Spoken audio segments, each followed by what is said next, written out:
кто все же решил покупать отдельный холодильник для сыров, самое главное, на что нужно обращать внимание, это именно температурный режим, который может выставляться в этом холодильнике. Нам нужно рассматривать категорию холодильников, это средние температурные холодильники.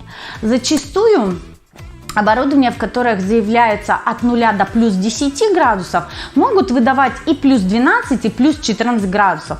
Поэтому характеристик, где заявляется, что можно выставить плюс 10, будет вполне достаточно.